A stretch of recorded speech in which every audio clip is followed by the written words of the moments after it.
ایک دفعہ کا ذکر ہے، ایک گاؤں میں ایک کسان رہتا تھا، اس کا نام احمد تھا۔ احمد کے 3 بیٹے تھے۔ وہ اپنے گھر میں بہت خوش تھے، لیکن احمد ایک بات سے بہت پریشان تھا کہ اس کے بیٹے بہت سست اور کام چور تھے۔ وہ کام کاج میں بالکل اس کی مدد نہیں کرتے تھے۔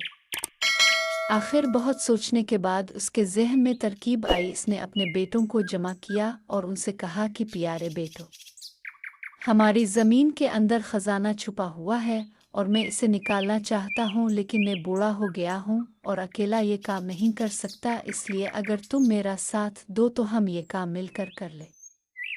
سارے بیٹے خزانے کی تلاش پر راضی ہو گئے، زمین کو کھودنا شروع کر دیا، لیکن ان کو خزانہ نہ ملا۔ انہیں یہ دیکھ بہت غصہ آیا کہ ان کے والد نے ان سے جھوٹ کہا۔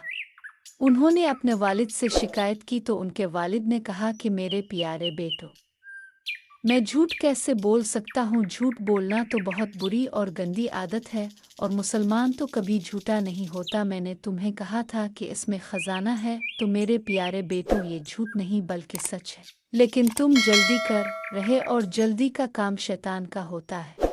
تم وہ کرو جو میں تمہیں بتاتا ہوں، یہ بیج لو اور زمین میں ڈال دو۔ جب سارے بیٹوں نے مل کر بیج ڈال دیے تو کسان نے کہا، آؤ اب وضو کرو اور نماز پڑھ کر اللہ تعالیٰ سے دعا کرو کہ اللہ بارش برسا دے۔ سب نے وضو کیا، نماز پڑھی اور بارش کی دعا کی۔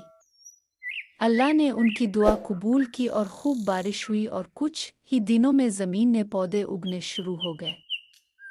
کسان نے اپنے بیٹوں سے کہا، دیکھو یہ ہے وہ خزانہ جس کا میں نے تم سے کہا تھا کہ جب کوئی شخص محنت کرتا ہے تو اس کا پھل اس کو ضرور ملتا ہے۔ ہمیں ہمیشہ محنت کرنی چاہیے اور صبر سے کام لینا چاہیے۔